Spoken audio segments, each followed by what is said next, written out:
Double Maharashtra Kesari Chandrahar Patil ने महाराष्ट्र केसरी कुश्ती tournament में उठे विवाद को सुलझाने के लिए पहलवान पृथ्वीराज मोहाल और शिवराज राक्षे के बीच कुश्ती आयोजित करने की घोषणा की है।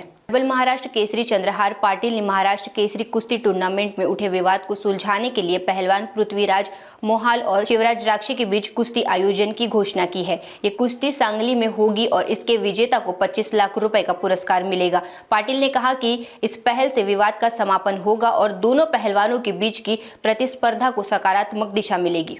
निलंबनाचा आणि हा इथं बघून बघा कुठून लावू हा घे कुठे मागे जरा एक मिनिट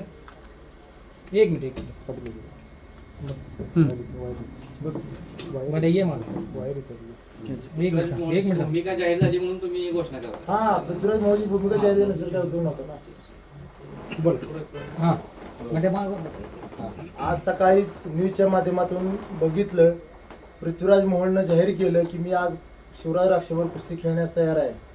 आणि खरं त्याने एक बाईट दिली की पंचांच्या निर्णयाचं वाईट वाटतं।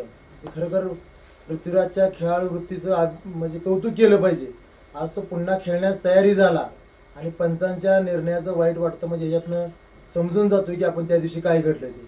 म्हणून मी आज जाहीर करतो, पृथ्वीराज मोहोळ आणि शिवराज राक्षे या दोघांची कुस्ती परत सांगली शहरामध्ये लावून दोघांनाही 25-25 लाख रुपयाचा बक्षीस देऊन त्यांचा योग्य ते सन्मान करून ही कुस्ती परत सांगली शहरामध्ये लावून संपूर्ण महाराष्ट्रामध्ये जो एक वाद तयार झालेला आहे की अन्याय झाला किंवा नाही झाला किंवा पंचांची चुकी काय चुकी, ह्या सर्व गोष्टीचा पडदा सांगली शहरामध्ये पाडून संपूर्ण जनतेच्या मनामधला जो संभ्रमावस्था आहे ती आपण दूर करण्याचा प्रयत्न करत आहोत। आणि लवकरात लवकर या दोघांच्या वेळेनुसार सांगली शहरामध्ये ही कुस्तीचं आयोजन करून संपूर्ण महाराष्ट्रातल्या कुस्ती शौकीनांचा जी संभ्रमावस्था तयार झालेली आहे ती दूर करण्याचा प्रयत्न करू।